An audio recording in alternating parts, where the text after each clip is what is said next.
Bonjour à vous, bienvenue à l'école de guérison divine et nous allons lire Marc chapitre 9 verset 22. Marc chapitre 9 verset 22.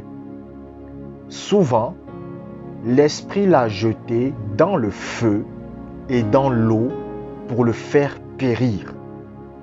Mais si tu peux quelque chose, viens à notre secours, aie compassion de nous. Amen. Regardez ce passage. Je vous situe le contexte. Voici un monsieur qui vient voir le Seigneur Jésus-Christ. Et il dit au Seigneur Jésus-Christ, j'ai besoin de toi. Il dit au Seigneur Jésus-Christ, j'ai besoin de toi parce que j'ai mon enfant qui est malade. Et le Seigneur Jésus-Christ lui dit, quels sont les symptômes? Et le monsieur dit que non, l'esprit le prend parfois et le jette dans le feu, le jette dans l'eau, tout ça. Pourquoi? Parce que ce papa avait compris que derrière les maladies, dans 80% des cas, ce sont des esprits. Dans 80% des cas, les maladies que vous pouvez avoir, les maladies que vous pouvez ressentir dans votre corps, viennent d'une oppression démoniaque.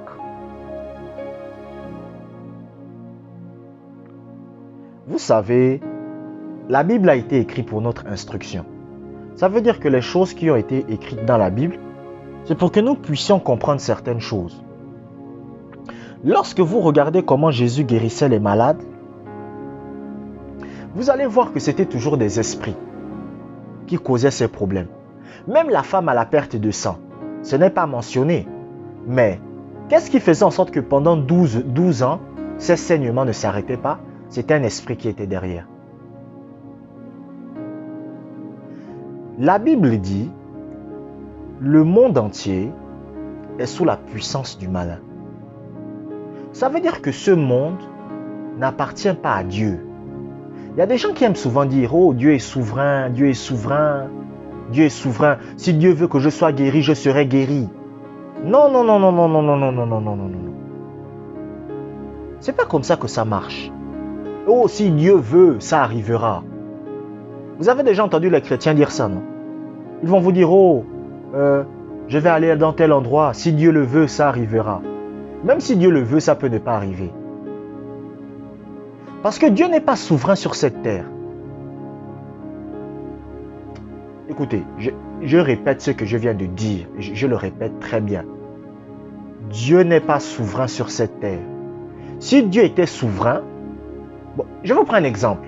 Si Dieu était souverain, pourquoi, lorsque vous lisez la Bible, il y avait un apôtre qui s'appelait Jacques. Est-ce que vous comprenez? L'apôtre Jacques a été assassiné, mais pourtant Dieu ne voulait pas qu'il soit assassiné. Pourquoi? Parce que ce monde n'appartient pas à Dieu. Dieu ne peut pas faire ce qu'il veut. C'est pour ça que vous voyez des maladies partout. Si ça ne tenait qu'à Dieu, Dieu voudrait que tous les chrétiens soient guéris. Tous les chrétiens. Si ça ne tenait qu'à Dieu. Là maintenant, là. Si ça ne tenait qu'à Dieu, là maintenant, tous les chrétiens seraient guéris. Mais Dieu ne peut pas. Pourquoi? Parce que ce monde ne lui appartient pas. C'est ce que les gens ne comprennent pas. Ce monde n'appartient pas à Dieu. Écoutez, si ce monde appartenait à Dieu, Dieu ne permettrait pas qu'on nous persécute. Pourquoi Dieu permet qu'on nous persécute? Parce que ce monde ne nous appartient pas. Pourquoi Satan attaque les chrétiens avec la maladie sur terre? La raison en est simple. Ce monde est à lui. Mais ça, vous n'avez pas lu le livre de Matthieu, chapitre 4? Le diable a transporté Jésus. Il a montré le royaume de Dieu. J'allais même dire le royaume de Dieu. Il lui a montré le monde, la gloire du monde.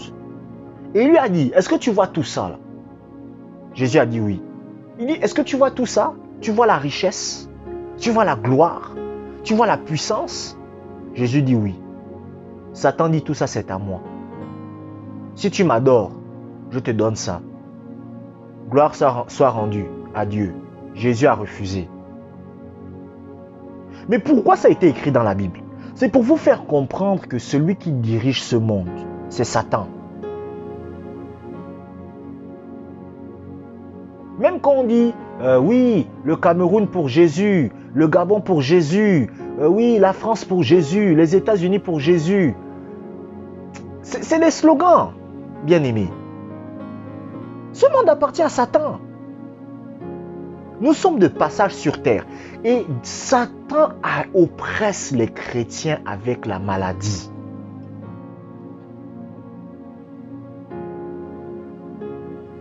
C'est pour ça qu'il y a des chrétiens, ils se lèvent le matin, ils sont malades, ils disent à Dieu, mais Dieu, qu'est-ce que je t'ai fait? Vous n'avez rien fait à Dieu. Vous n'avez aussi rien fait au diable. Mais à partir du moment où vous êtes chrétien, non, vous n'avez même pas besoin d'être chrétien. À partir du moment où vous êtes un être humain, Satan vous attaquera. C'est pour cela que vous allez voir des chrétiens qui ont une consécration à Dieu. Des chrétiens qui aiment Dieu. Des chrétiens qui marchent avec Dieu. Mais pourtant, ils sont malades. Ce n'est pas forcément qu'ils vivent une vie de péché. Mais la raison, c'est quoi? C'est que Satan les attaque.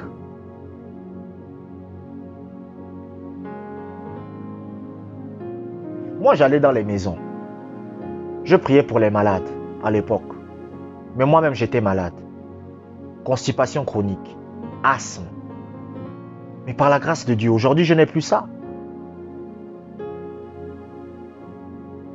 Mais pourquoi j'étais attaqué? J'étais oppressé par Satan. Mais pourquoi? Parce que ce monde lui appartient. Vous ne pouvez pas empêcher Satan de vous attaquer. C'est pour ça que même Dieu ne pouvait pas empêcher Satan d'attaquer Job. Dieu ne pouvait pas empêcher Satan d'attaquer Job. Il ne pouvait pas. Est-ce que vous comprenez? Parce que ce monde appartient à Satan.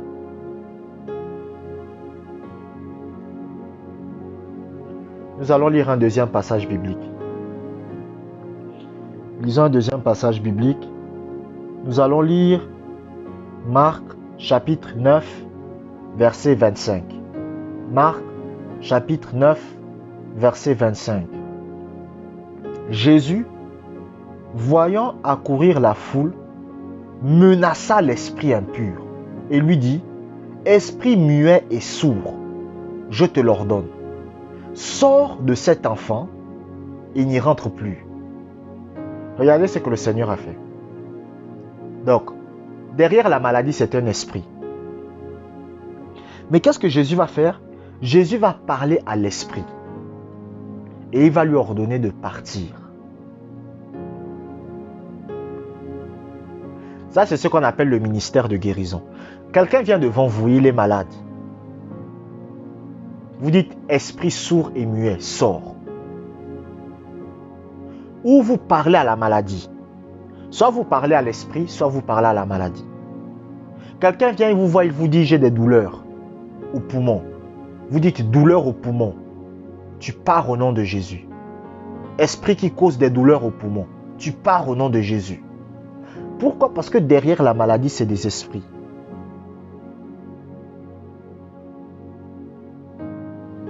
Derrière les maladies, c'est des esprits. Et vous devez parler à la maladie et chasser l'esprit. Lorsque vous parlez à la maladie, que vous chassez l'esprit et que vous croyez que l'esprit est parti, la guérison se manifeste. Lorsque vous parlez à la maladie et vous ordonnez à la maladie de partir et que vous croyez qu'elle est partie, la guérison se manifeste.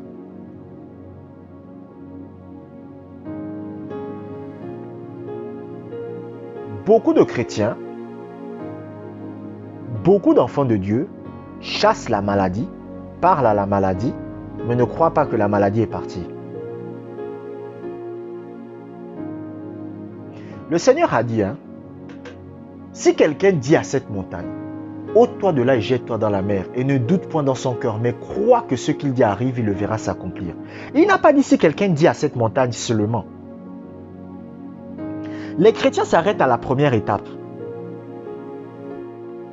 Mais ils ne suivent pas la deuxième et la troisième étape. La Bible dit si quelqu'un dit à cette montagne. Ensuite, la deuxième étape, c'est quoi? S'il ne doute pas dans son cœur. Et la troisième étape, c'est quoi? S'il croit. Est-ce que vous comprenez? Mais la plupart des chrétiens s'arrêtent à la première étape. Ils parlent, mais ils doutent. Vous ne pouvez pas dire à la maladie, sors de mon corps. Et vous êtes dans le doute encore.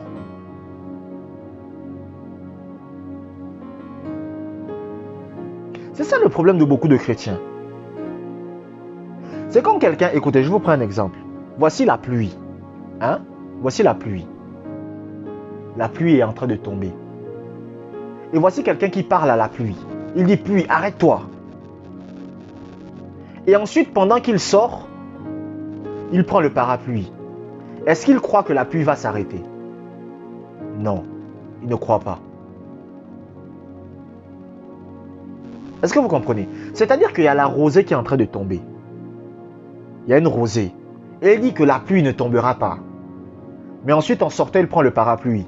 Il prend le parapluie pourquoi? Au cas où. Je me rappelle à l'époque, il y avait une femme qui était venue voir un pasteur que je connais. Et si vous faites ça, repentissez-vous.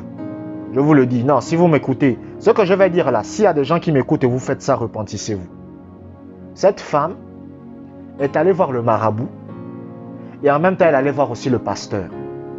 Donc, et le pasteur, par la grâce de Dieu, a su ça.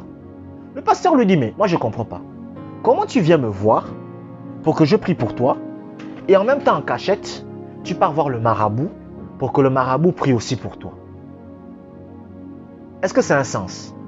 Et la femme dit, ah, au cas où si chez Dieu ça ne marche pas, au moins chez le marabout ça va marcher. Et finalement, elle n'a rien reçu de Dieu. Parce qu'elle était dans le doute. On ne sait jamais si ça rate. On ne sait jamais si ça échoue. Ça, c'est le doute. Ce n'est pas la foi.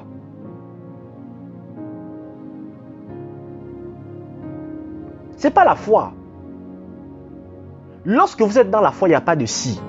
Et si ça échoue? Et si ça rate? Et si ça ne marche pas? Et si, et si, et si? Ça, ce n'est pas la foi. C'est pour ça, écoutez, moi je suis honnête. Moi je suis honnête avec vous. Et je vous parle avec mon cœur. Quand vous doutez, prenez vos médicaments. Tout simplement. Non, moi je vous parle avec mon cœur. Hein. Quand vous doutez, prenez vos médicaments. Ça ne sert à rien voilà. Prenez vos... Il n'y a pas de honte. Vous prenez vos médicaments en attendant que votre foi se développe. Est-ce que vous comprenez? En attendant que votre foi se développe. Quand votre foi maintenant sera suffisamment développée et que vous ne doutez plus, là vous pouvez maintenant arrêter vos médicaments si vous voulez. Un jour, Kenneth Hagin voulait prier pour une dame. Pour sa guérison. Vous comprenez? Et Kenneth Hagin lui a dit, est-ce que tu crois? La dame a dit la vérité. Elle a dit à Kenneth Hagin, moi je ne crois pas. Elle dit non, pasteur, moi je ne crois pas. Kenneth Hagin a dit d'accord. À quel niveau tu peux croire? Elle a dit bon, moi j'aimerais simplement prier pour que même si je prends les médicaments, je suis guéri. Kenneth Hagin a dit d'accord, on va prier.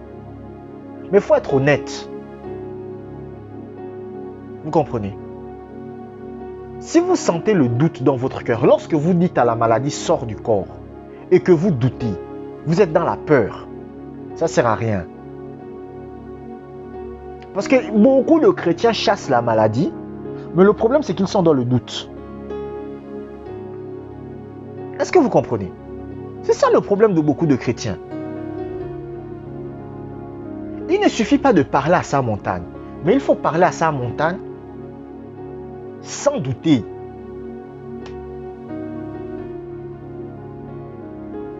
C'est en parlant en votre montagne sans douter que votre montagne part. Lorsque vous ordonnez à la maladie de partir et que vous ne doutez pas, et que vous considérez que la chose est déjà faite, cela va se manifester.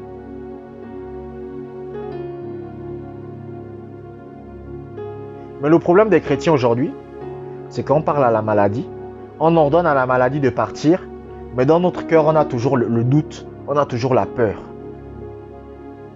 Vous ne devez pas douter, vous ne devez pas avoir peur.